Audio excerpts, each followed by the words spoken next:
livro do profeta Isaías, capítulo 46, verso 9 a 11.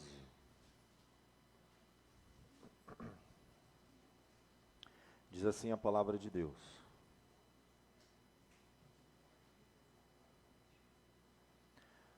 Lembrai-vos das coisas passadas da antiguidade, que eu sou Deus, não há outro.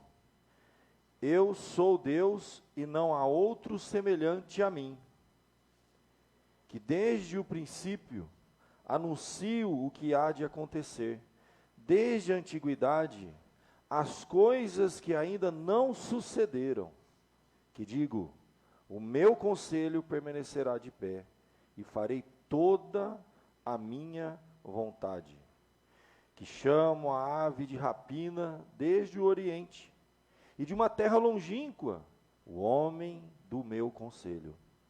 Eu disse, eu também o cumprirei.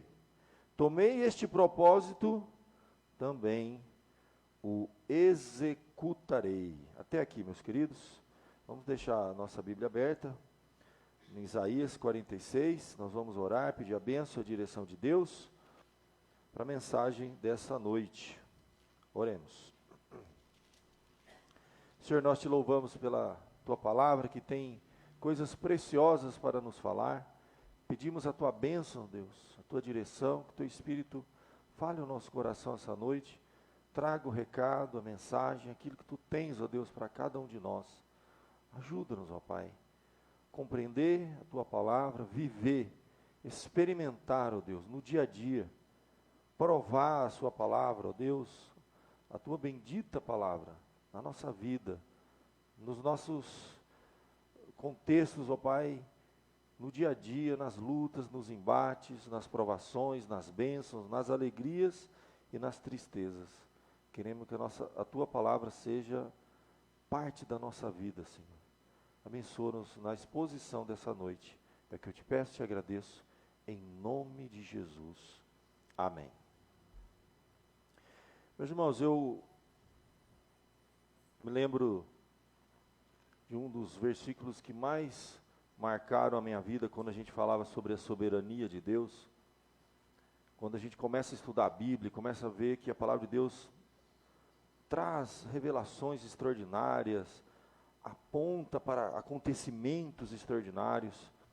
E em tempos como esse que a gente tem vivido, né, de guerras, de tantos rumores de guerras, e aí começam as profecias, gente dizendo, é o fim dos tempos, o que a gente tem que se preocupar, como devemos fazer, e é o fim. Eu lembro muito de Deuteronômio 29, 29. Eu acho que é um versículo que a gente tem que guardar, e é fácil de guardar. Deuteronômio 29, 29. Não precisa abrir não, ele é muito simples. A Bíblia diz que lá em Deuteronômio 29, 29, as coisas encobertas pertencem ao nosso Deus. E as reveladas pertencem a nós e aos nossos filhos, para obedecermos, para vivermos. Então, para mim, Deuteronômio 29, 29 resolve muitos problemas. A gente já parte do princípio que existem coisas que não foram reveladas, foram encobertas, não pertencem a nós. Nós não sabemos o dia de amanhã, nós sabemos o que vai acontecer com a gente não sabe o futuro, nós não sabemos e nem queremos saber como vamos viver, como vamos morrer. Isso deveria ser a última coisa para a gente se preocupar. Então, Deus já inicia dizendo, há coisas que foram encobertas e não te pertencem, não te preocupe com isso. Isso é para a gente não se preocupar com o dia de amanhã. E por que a gente não se preocupa com o dia de amanhã? Aí eu venho para Isaías 46. Porque ele já preparou o futuro. O futuro pertence a Deus. O contexto de Isaías é muito complicado. O contexto de Isaías é um tempo de profecias difíceis, coisas que iriam acontecer, impérios que iriam se levantar, lutas que aquele povo iria enfrentar. Havia, assim, profecias para aquela época. Mas o princípio que está por trás aqui, que para mim assim é o mais importante para nós, para a aplicação da nossa vida. Nós não nos preocupamos com o futuro, porque o futuro pertence a Deus e Ele já preparou o nosso futuro. E nós sabemos que há quem diga assim, não, Deus sabe do futuro, Deus é o Senhor da história, Ele sabe o que vai acontecer. Esse texto de Isaías deixa claro para a gente que Deus não só sabe o que vai acontecer. Pelo contrário, Ele sabe o que vai acontecer, porque Ele determinou como que vai acontecer, quando vai acontecer, nos mínimos detalhes. E eu acho interessante porque Ele usa esse atributo da soberania, né, do nosso Deus, como um distintivo, como uma marca, como algo que não tem como comparar com nenhum outro ser e nenhum outro Deus. Por isso que ele diz, lembrai-vos das coisas passadas da antiguidade. 2 pontos, que eu sou Deus, e não há outro. Eu sou Deus e não há outro semelhante a mim. Deus está mostrando aqui uma característica, o que a gente chama de um atributo dele, que é incomparável. Nós não temos nada no mundo, no universo. Nem os deuses pagãos daquela época não podiam falar isso. Deus está mostrando quem Ele é. Eu sou Deus e não há outro. Não há outro semelhante a mim. E aí Ele vai descrever o quê? Verso 10. Que desde o princípio anuncia o que vai acontecer. Desde a antiguidade, as coisas que ainda não sucederam. Se a gente ler só até aqui, a gente pode pensar, Deus sabe do futuro, né? Não. O texto continua dizendo, ele diz assim, que digo, o meu conselho permanecerá, farei toda a minha vontade. E mais, eu disse, eu também cumprirei, tomei este propósito, também o executarei. Então, quando Deus diz assim, olha, eu sei o que vai acontecer no futuro, é porque Ele está dizendo, porque eu disse o que vai acontecer. E o que vai acontecer vai ser exatamente como eu disse. Nós estamos estudando pela manhã as doutrinas mais importantes da nossa fé. E temos falado bastante sobre os decretos de Deus. Essa doutrina essencial, que é um dos capítulos da confissão de fé nossa, que é bíblico, que é profundo, que deve trazer para nós, e hoje eu falei bastante com jovens, eu achei importante compartilhar com a igreja um pouco sobre esse tema, que tenho orado, pensado, refletido, porque, meus irmãos, eu vou dizer uma coisa para você, não há nada que faça a gente descansar mais, nessa vida, diante das maiores dificuldades, provações, incertezas, nós não temos certeza de nada, que garantia que a gente tem? A gente não tem certeza, a gente não sabe o que pode acontecer com a gente no amanhã, os desafios, as provações, quando elas vierem, nada vai mais dar, nada nos dará mais paz, tranquilidade, segurança, um coração firme no Senhor, como a palavra de Deus diz, né, que não teme maus rumores, né, porque o seu coração está firme no Senhor. Quando nós entendemos o que significa isso que Deus está dizendo para o povo no passado. Ele está chamando o povo para isso. Olha aqui para mim, deixa eu falar uma coisa para vocês. Não há outro Deus semelhante a mim, que digo o que vai acontecer no futuro e executo do jeito que eu disse. É como se Deus estivesse dizendo, eu estarei lá no futuro, cuidando do futuro. Não se preocupe com isso. Que desde o princípio anuncio o que há de acontecer. Que eu digo, farei a minha vontade. E ainda diz mais assim, olha, o que eu tomei um propósito, eu vou executar. Quando a gente estuda sobre a vontade soberana de Deus, um texto como esse, a gente lembra que a vontade de Deus, ela é eterna. Desde o antepassado, desde a eternidade, Ele já decretou o que iria acontecer no futuro. A vontade de Deus é toda poderosa. Ninguém pode resistir à vontade dEle. O que Ele disse vai acontecer. É irresistível. Isso é uma vontade toda poderosa. É uma vontade eficaz. Eficaz significa que farei toda a minha vontade. Quando ele diz assim, farei toda a minha vontade, que ele vai cumprir eficazmente, exatamente. Nem 1 milímetro a mais, nem 1 milímetro a menos. Isso deveria nos dar uma segurança, gente. Não importa o que você esteja passando. A incerteza do futuro, você não pode se preocupar, sabe por quê? Porque Deus já está lá cuidando do seu futuro. É isso que esse texto nos ensina.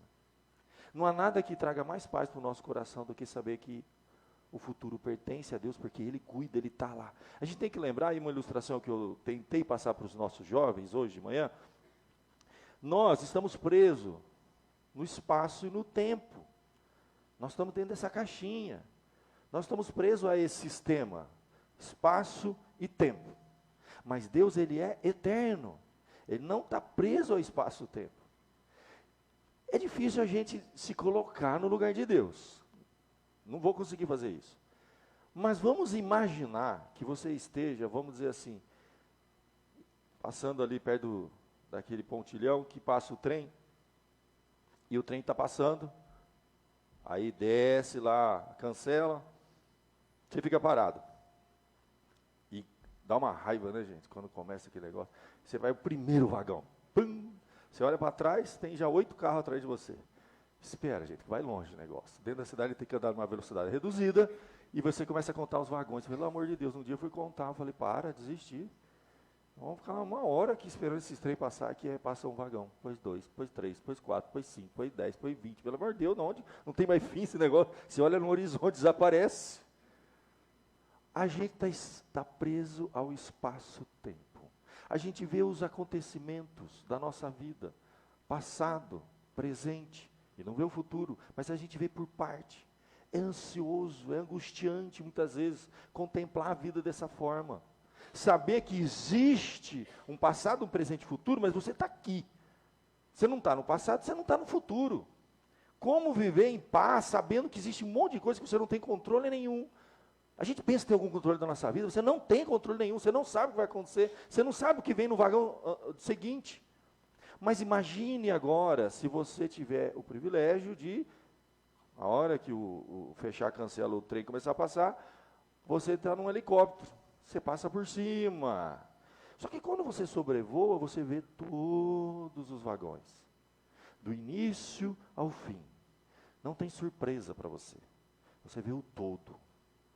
Pensa que Deus olha a sua vida, e como se fosse, nessa imaginação nossa, um grande trem, com muitos vagões, desde o primeiro dia do seu nascimento, quando você sai da barriga da sua mãe, até, posso falar até da sua concepção, porque o salmista diz isso, me viste, substância ainda informe, no ventre da mãe.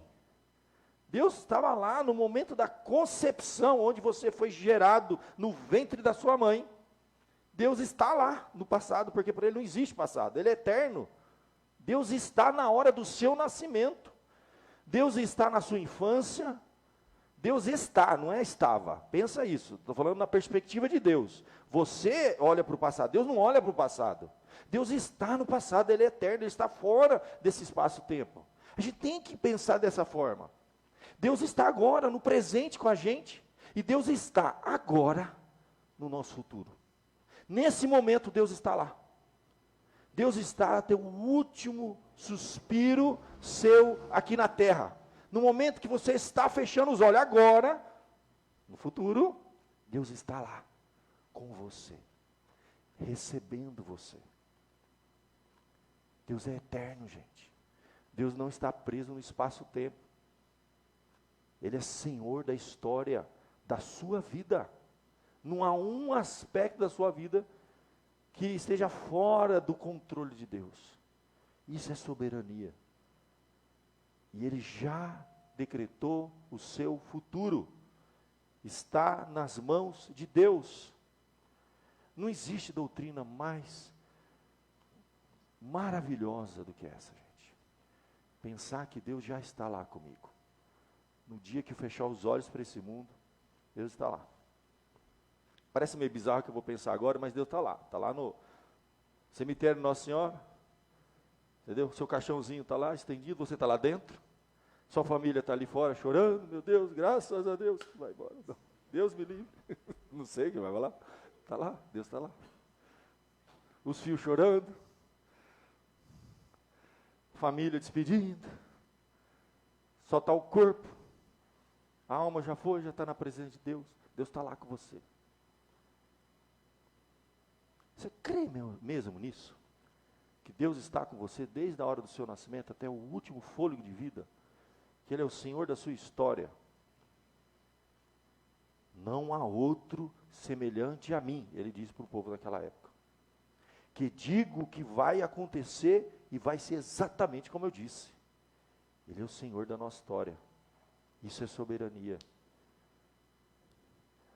Eu tomei um propósito e eu também executarei este propósito. Meus irmãos, você tem que descansar, como você nunca descansou na sua vida, crer que Deus está lá no futuro. Não deveria haver nada que tirasse a nossa paz aqui no presente. Não deveria. Mas a gente é humano. A gente está ansioso com a semana agora. Tem conta para pagar, tem problema para resolver, tem coisa para acertar. Você está ansioso, não está ansioso? Você está pensativo. Essa semana é dia 15, passou o dia 10 aí, hoje já é dia 12, dia 10 foi sexta-feira, venceu uma conta, você vai pagar já com juros na segunda, você está aqui preocupado. Tá não? Teve conta que você mudou para o dia 15, mas não adianta, vai mudar para o dia 20, e vai acertando, vai empurrando aí. O cartão de crédito já fechou, parcela está caindo, você tem um monte de problema no seu trabalho, você tem um monte de coisa dentro da sua casa que você ainda não viu solução, tem desafios enormes na sua vida, você está aqui preocupado. Com certeza alguma coisa está pegando aí. Todo mundo tem.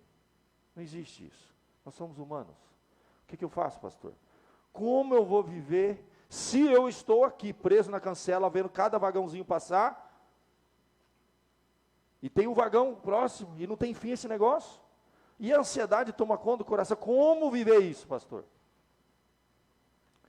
Tem uma coisa, você pega toda a sua energia de ficar se preocupando com o futuro, que a gente diz assim, pensar demais no passado, não tem aquela frase bonita, que é uma grande verdade, uma frase popular de verdade. Você pensar no passado é depressão.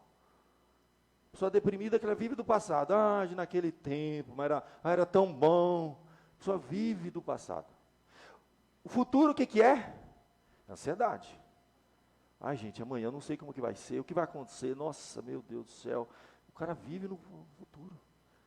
Ou a geração nossa, ou está deprimida com o passado, ou está ansiosa, louca, surtando, tendo derrame, com o problema do futuro que não chegou ainda.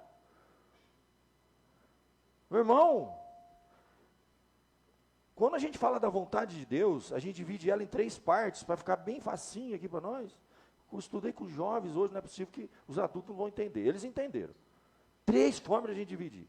A gente fala vontade decretiva, é isso que eu estou mostrando para vocês. Deus já decretou o futuro, está na mão dele. Ele determinou exatamente tudo que vai acontecer na sua vida. Ele já está lá com você, até o último dia. Em todos os problemas que você enfrentar, Ele vai estar com você. Isso é vontade decretiva. Só que, você sabe o que Ele decretou? Não. Por isso que eu li Deuteronômio 29. O que eu faço? Nada. Não faço nada quanto a isso. Qual é o futuro? Não sei, não me interessa, não me pertence. Eu não tenho nem que pensar nesse negócio. Eu não tenho que ficar ansioso, preocupado. Porque Deus falou, o que não foi revelado não te pertence. O futuro pertence a Deus e é Ele que vai cuidar disso. E no presente, o que eu faço, pastor? Eu não é para ficar pensando muito no passado, da depressão. Se eu pensar muito no futuro, da ansiedade. O que eu faço no presente? Você pega a sua energia no presente e você vai viver um segundo aspecto da vontade de Deus. Esse é para nós. A Bíblia diz lá em Deuteronômio 29, que o que foi revelado é para nós. A palavra de Deus nos diz, um texto muito interessante, vai contar a história de um homem chamado Jotão. E eu acho interessante esse texto, porque 2 Crônica 27:6, não precisa abrir, eu vou ler aqui para você. Vai ficar gravado, depois você assiste em casa com calma. 2 Crônica 27:6 diz exatamente assim. Assim, Jotão se foi tornando mais poderoso. Por quê? Porque dirigia os seus caminhos segundo a vontade do Senhor, seu Deus. Vontade do Senhor. Nós lemos lá no início, em Isaías, que Deus ia fazer tudo segundo a sua vontade. É um aspecto, vontade decretiva, que Ele decretou. Aí eu não sei do que vai acontecer, não tenho que me preocupar com isso. Isso não me pertence. Deuteronômio 29, isso pertence a Deus, é o futuro. Mas o que Deus revelou, é o presente. Aí, meu querido, é o Salmo 40. Quando o salmista diz assim: agrada-me fazer a tua vontade, ó meu Deus. Dentro do teu coração está a tua lei. Jotão guiava a vida dele pela vontade revelada. O que é vontade revelada? Preceito, lei. Por isso que a gente diz, é o segundo aspecto da vontade de Deus. O presente, querido, você não se preocupa nem com o passado nem com o futuro, é o presente. O presente é a vontade revelada de Deus na Bíblia. São os preceitos de Deus, são os conselhos de Deus, são os mandamentos de Deus. O Filho de Deus aqui vive em paz, porque o futuro está na mão de Deus. Não tem nada com isso. Ele decretou, está na mão dele. O presente, aí é comigo. A nossa preocupação única, toda a nossa energia, deveria saber o seguinte: o que Deus revelou na sua Bíblia, na sua palavra, para mim viver hoje o presente. O que eu tenho que fazer com a minha vida agora? Como eu estou cuidando da minha família, dos meus negócios, do meu relacionamento, do meu casamento, da minha esposa, do meu marido, do meu filho, como os filhos se relacionam com os pais, como relacionam com as coisas criadas, com as pessoas, com a sociedade. Essa é a lei de Deus, que a gente chama vontade do Senhor revelada, os preceitos. Então, meu querido, Jotão ia se tornando mais e mais poderoso.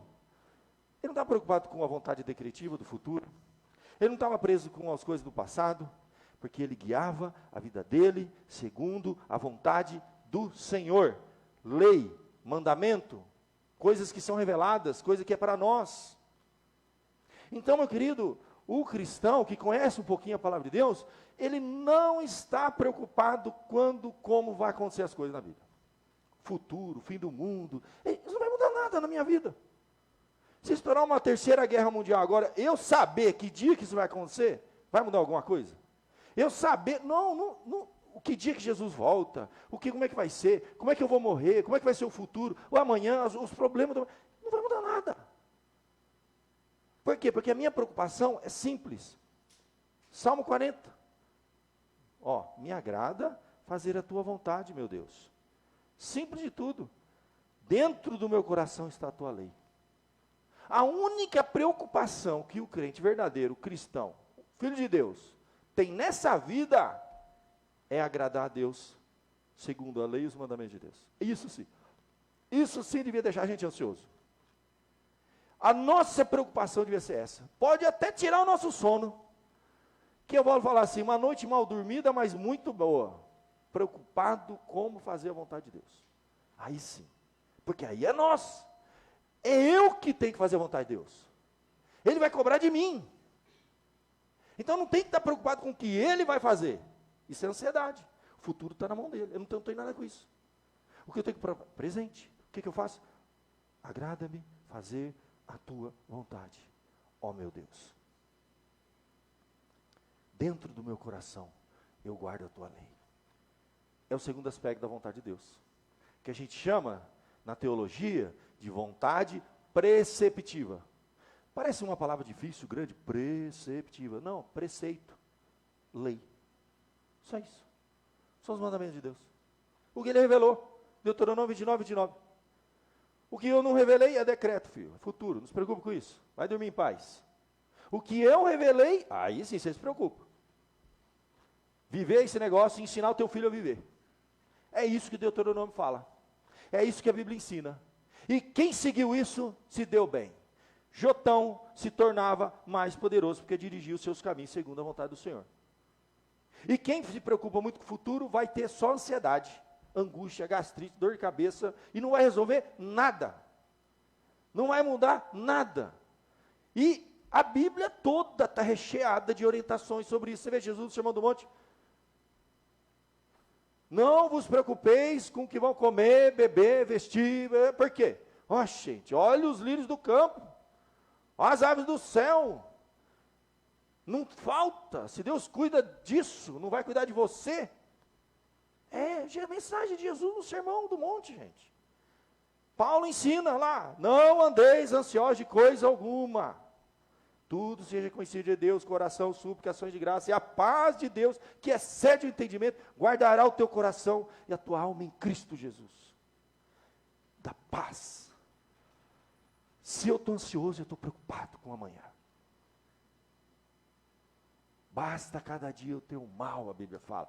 Se preocupa cada dia com o presente, de viver a vontade revelada de Deus. Faz a tua parte, meu irmão. Está no teu alcance. Vai lá, levanta cedo, faz a tua oração, enfrenta a vida. Resolve os problemas no trabalho, resolve os problemas dentro de casa, coloca diante de Deus em oração. Leva em conta a Deus, a lei de Deus, os mandamentos de Deus. Essa é a tua preocupação. O que não foi revelado não te pertence. O futuro, o amanhã. O que foi revelado te pertence para você viver, você e teu filho. É isso que a Bíblia ensina, simples de tudo. Simples de tudo.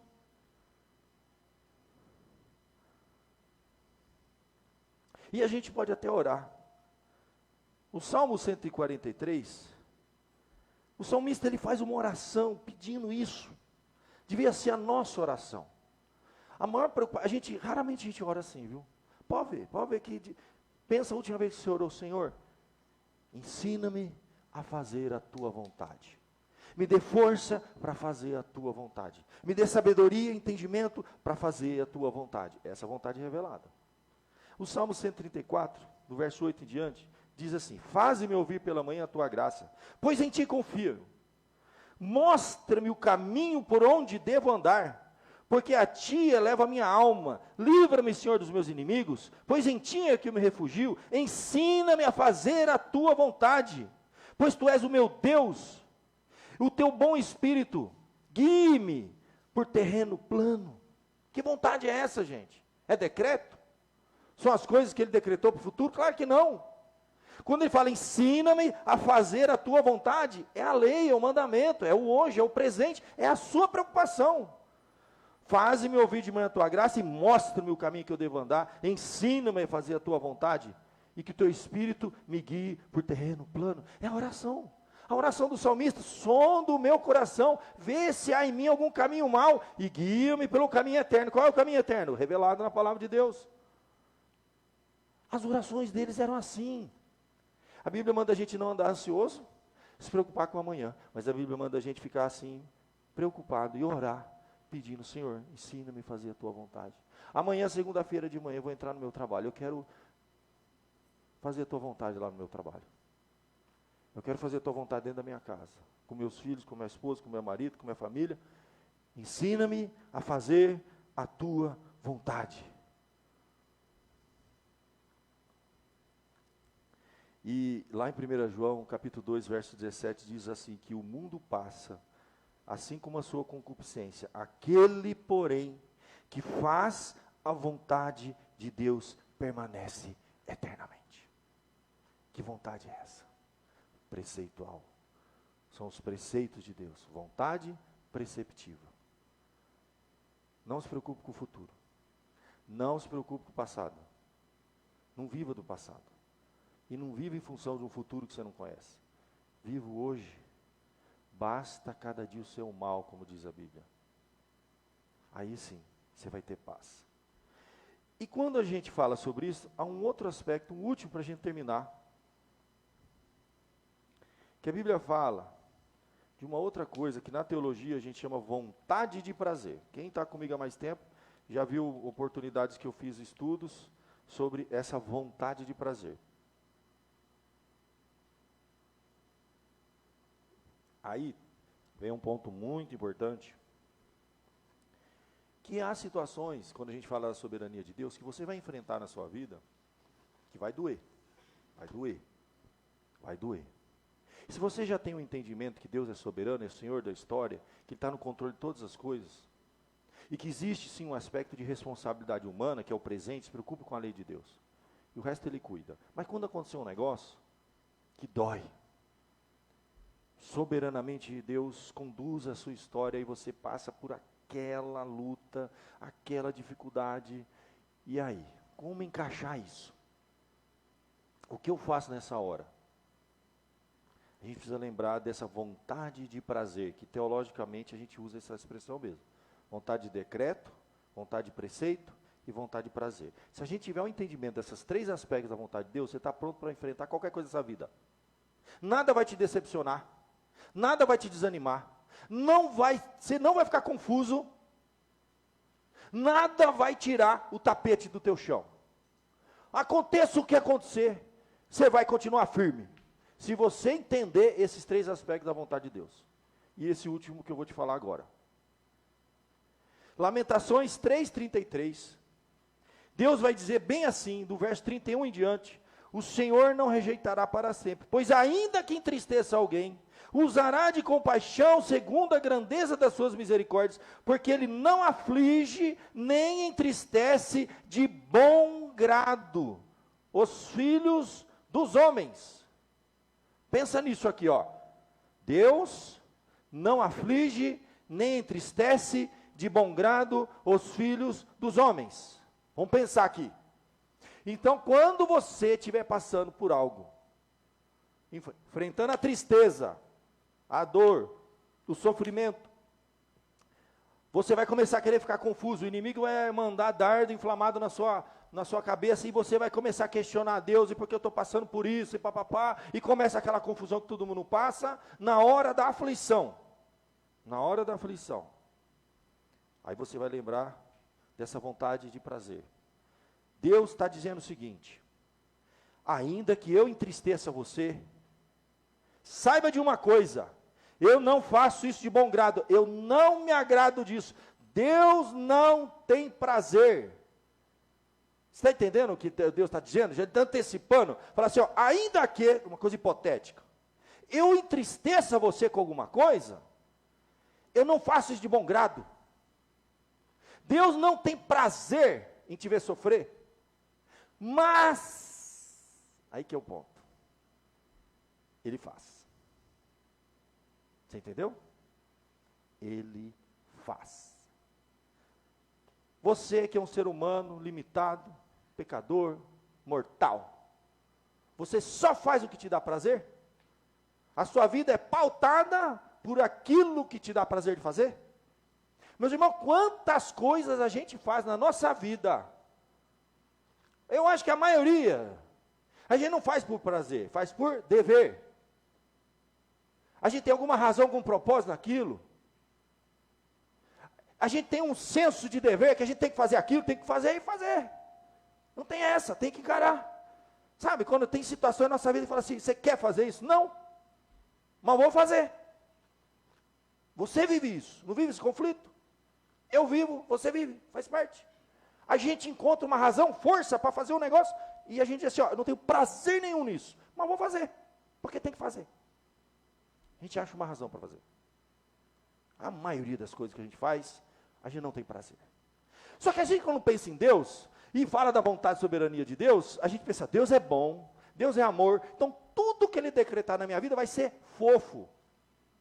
Era para ser uma Disney, um parque de diversões. Entendeu? É um filme da Disney. A minha vida tinha que ser um filme da Disney, porque é Deus. Deus é um Deus bom, de amor. Então a gente pensa assim, tudo que Ele vai fazer na minha vida é fofo. E você diz, é fofo? A sua vida está fofa? Está confortável, tranquilo? Claro que não. E aí, o que eu faço? Se Deus é soberano, e Ele manda coisa na minha vida que dói, o que eu faço nessa hora? Ele está dizendo, eu não tenho prazer, ainda que eu entristeça alguém, eu vou usar de compaixão, segundo a grandeza das minhas misericórdias, porque eu não aflijo, eu não entristeço de bom grado, eu não entristeço você, não aflijo você, eu não tenho prazer quando você está passando por isso. E ele diz assim, e eu vou, como diz claramente o texto, usar de compaixão, segundo a grandeza da minha misericórdia. Então, quando você estiver passando por aflição, está doendo, chora, porque a Bíblia manda a gente chorar, ora, porque a Bíblia manda a gente orar nessa hora, louva, porque a Bíblia manda a gente louvar na dor, não só na alegria. Você tem muita coisa para fazer nessa hora, e saiba que Deus não está tendo prazer naquilo, mas assim como você, como um pai, faz muita coisa, que você sabe que seu filho não está gostando, mas é para o bem dele, e você faz. E ele chora e você faz. Quanta coisa, todo pai aqui que tem filho, já corrigiu o filho. Eu lembro da primeira chinelada que eu dei. Sabe, a gente tem filho que é assim, né?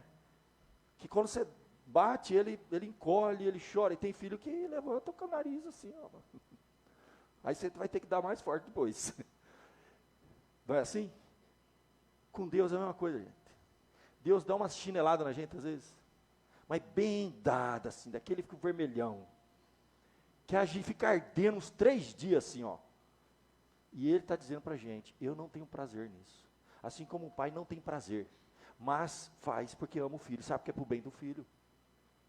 Meus irmãos, a gente sabe, todo mundo sabe, ninguém aqui é criança, todo mundo sabe que sofrimento faz a gente amadurecer, que dor faz a gente crescer, o coração da gente precisa ser quebrado, a gente precisa ser moldado, Deus está fazendo uma obra na nossa vida, e aquele que começou a obra vai concluir até o fim. Deus é pai, e Deus corrige o filho que ama, Ele está fazendo algo extraordinário na nossa vida, e vai precisar dar chinelada assim, e vai ter que colocar a gente num lugar duro às vezes, e vai ter provação, deserto, dificuldade, dor, sofrimento, vai moer a gente assim, muitas vezes, e quem é filho de Deus, quero ver dizer que não, vai, e vão passar por isso. Não entre em desespero, não desconfie, não pense em nenhuma besteira, lembra, que Deus é Senhor da tua história, o teu futuro está na mão dEle. Deus, Ele não tem prazer em fazer essas coisas, mas Ele faz por um propósito maior. E se você continuar lendo Lamentação, o negócio é mais sério ainda. Ele vai falar, dá exemplos. Ó, eu não aflijo nem entristeço de bom grado os filhos dos homens. Ó, pisar debaixo dos pés os presos da terra. Eu não estou vendo isso. Ele está falando. É opressão. Está passando por algo que te oprime, que dói, que martela, que machuca. Deus está dizendo assim, ó, você acha que eu não estou vendo? E ele continua dizendo, ó, perverter o direito do homem perante o Altíssimo, injustiças. Você nunca passou por uma injustiça? E Deus está dizendo, você acha que eu não estou vendo a injustiça que você está vivendo?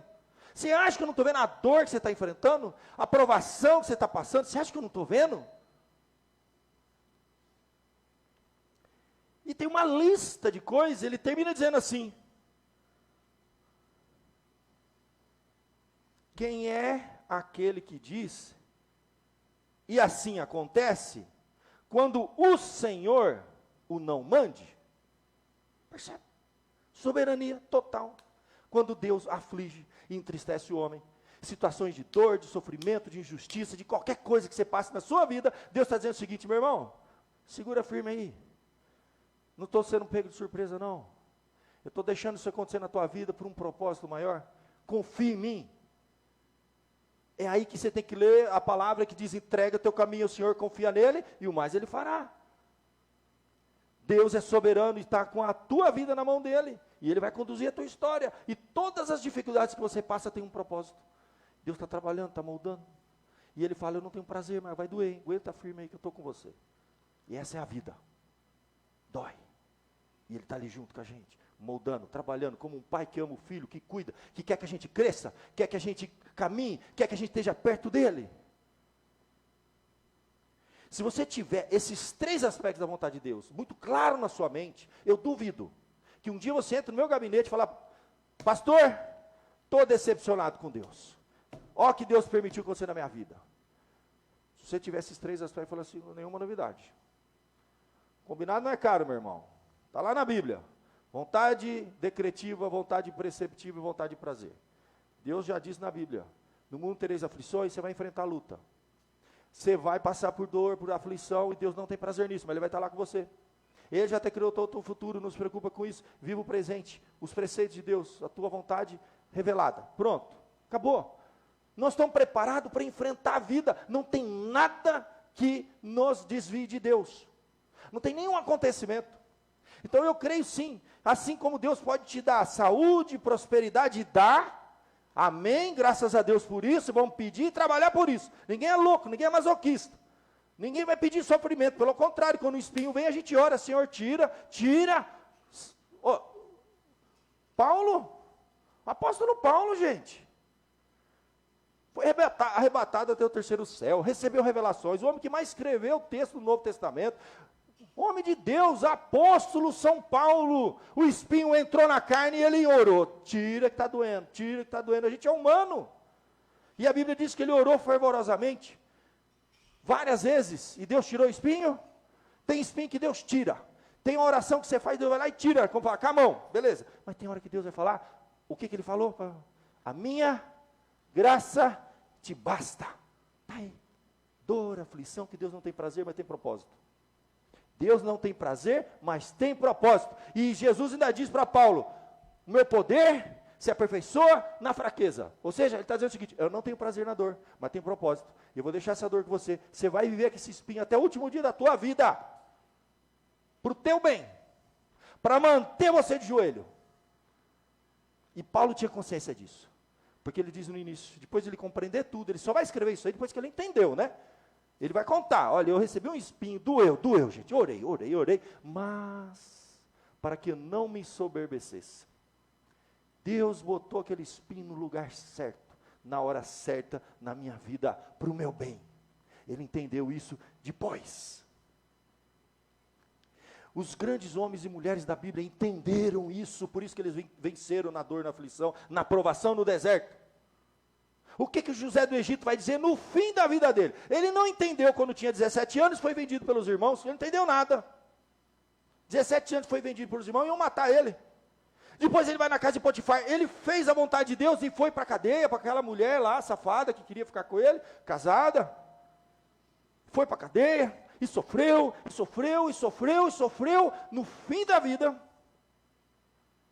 ele vai encontrar os irmãos, e ele vai dizer assim, vós intentastes o mal contra mim, mas Deus transformou em bem, e foi para essa hora, que eu passei por tudo que eu passei, para chegar nesse momento e ser quem eu sou, vice-regente do Egito, foi necessário ele passar por tudo aquilo. Meu irmão, está na Bíblia, está ali, é só ler. Deus decreta, é Senhor da tua história, da tua vida. Não há nada na tua vida que possa acontecer que vai te desanimar. Se você tiver essa doutrina muito clara na sua mente, no seu coração. Esses três aspectos, é um tripé. Doeu, ora. E eu falei para o jovem, repito aqui, a gente ora, nossa oração é fofa demais. Você está com dor, meu irmão, você está desanimado, você está decepcionado, você não está aguentando mais, você vai lá e lê o Salmo, a oração deles era assim, até quando, Senhor, eu vou sofrer essa injustiça, que eu não estou aguentando mais. Você coloca em oração, porque a Bíblia diz, lamentai e chorai, lançai sobre ele a vossa ansiedade, lançai sobre ele o vosso pranto, porque ele tem cuidado de vós, a Bíblia fala constantemente isso aí, então o que a gente faz com a dor? A gente lamenta. Deus já deu para a gente a válvula de escape. Quando você está com dor, você não vai no boteco encher a cara, chorar, né? Afogar as mágoas. O que você faz? Você afoga na lágrima, no joelho, no chão, em oração, coloca diante de Deus a tua dor, o teu sofrimento, que a Bíblia fala, lamentai e chorai. E você lê as lamentações. E eu acabei de ler Lamentações capítulo 3, verso 33. Um livro inteiro de lamentação. A gente ora e coloca diante de Deus a nossa dor, o nosso sofrimento. Deus quer isso. Ele quer a nossa oração na hora da dor, Ele quer o nosso louvor na hora da dor, Ele quer que a gente esteja na presença dEle, com dor, com alegria, no momento de prosperidade, no momento de dificuldade, no momento de saúde, no momento de doença, todos os momentos, a gente se apresenta na presença de Deus e louva esse Deus que é soberano sobre a nossa vida, que já decretou o nosso futuro, que nos deu orientação para o nosso presente, e que não tem prazer no sofrimento, mas tem propósito. Pronto, acabou, fechou. Esse tripé fecha. Meus irmãos, as pessoas estão com uma fé, mas uma fé tão pobre, capenga, que não aguenta um sopro. O que nós mais temos no Brasil são pessoas desigrejadas. Você vai conversar com a pessoa, é decepcionado com Deus, com a igreja, com um monte de coisa. Você estava onde? Você achou que você tinha entrado num parque de diversões? Você não leu a Bíblia? Não entendeu nada. Decepcionado com o quê? aqui, o tripé, acabou. Você está pronto para enfrentar a vida. Se você ficar rico, meu irmão, milionário, não abandona a fé. Fica firme aqui, seja dizimista. Me convida lá para o churrasco da tua casa, para passear na lancha, lá em Santos, para convidar o pastor, vai lá, vamos agradecer a Deus. E se você ficar pobre? Nós vamos comer churrasquinho lá, no puxadinho lá, entendeu? Linguiça e frango, asinha, feliz. Amém. Se ficar rico, nós vamos comer filé mignon, picanha, agradecer a Deus, louvar a Deus. Deus está presente na riqueza? Tá, Ele dá. E abençoa assim, que eu vejo Deus abençoar muita gente aqui. Tem muita gente prosperando, abençoando. Você está com saúde? Vamos louvar a Deus se você está com saúde, meu irmão. Graças a Deus por isso, amém. Você está bem, tá bombando? Amém, meu irmão. Chama aí para curtir também, divide a bênção, entendeu? Vamos participar aí, Deus está nela. É hora de dor, pastor. Falei para os jovens, falei, meu jovem, é o seguinte, eu estou aqui há 20 anos. Você tem aí 12, 15, 18. Eu tinha 20 anos atrás jovens aqui de 12, 15, 18. Eu estive com ele aqui. Namoraram, noivaram, casaram. Fiz o casamento. Veio o filho. Perdeu o primeiro, perdeu o segundo, perdeu o terceiro. Acontece. Falei, você está preparado para isso aí? Pode ser que o casamento não dê certo. Pode ser que venha doença. Pode ser que venha saúde. Pode ser que venha problema.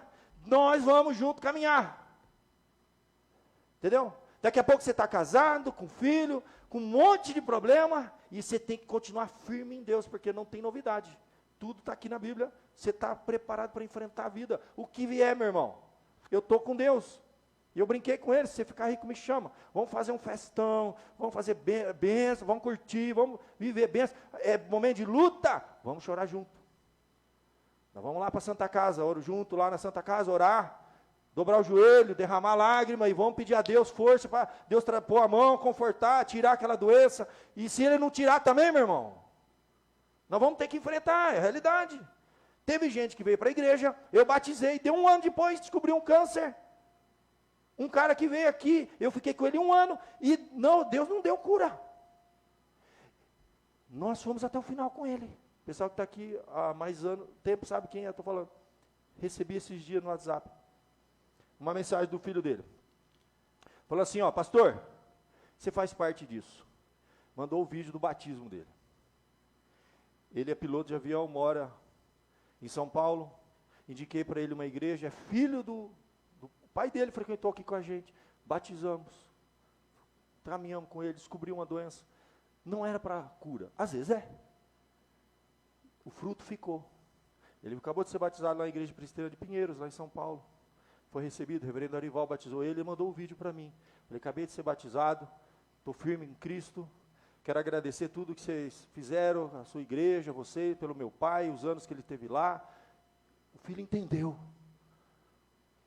Deus tinha um propósito na vida dele. Ele viveu 1 ano aqui com a gente, pai dele. Praticamente foi batizado para ser chamado para o céu. Deus chamou ele para isso. Outros foram curados, outros não. Deus tem um propósito para cada um. Mas se a gente não tiver essa fé, e tiver essa fé diabólica que a gente vê aí, que você determina, que Deus tem que fazer, que não sei o que, pelo amor de Deus, você está lascado. A hora que você for viver mesmo, meu irmão, a realidade, enfrentar a dificuldade, se vier prosperidade, amém. Se não vier, amém também. E se tiver saúde, amém. Se não tiver, amém também. É isso que a Bíblia ensina. Se Deus quiser nos livrar, se lembra dos 3 lá na fornalha? Ele vai livrar. Se Ele não livrar, Ele é Deus. Esse aqui é o negócio. Isso aqui é fé. Fé verdadeira. Fé que enfrenta a vida como ela é. Sem maquiagem. Nua e crua. Com Deus, com a bênção de Deus, com a presença de Deus. Na sua vida, na sua família, na sua casa, com tudo que você estiver vivendo, Deus está ali presente. Saiba que Ele está presente. Não é só quando tudo é fofo, não. Na hora da dor, Deus está lá. Se chegou o momento de dor, ok, estamos aqui para isso. A Bíblia fala, chorai com quem chora. Igreja é isso, é um lugar que a gente chora com as pessoas. Não é lugar só de alegria. Não é um lugar só de vitória. Não é um lugar de triunfalismo. É um lugar que a gente chora um com o outro. Chorai com os que choram. E se alegrai com os que se alegram.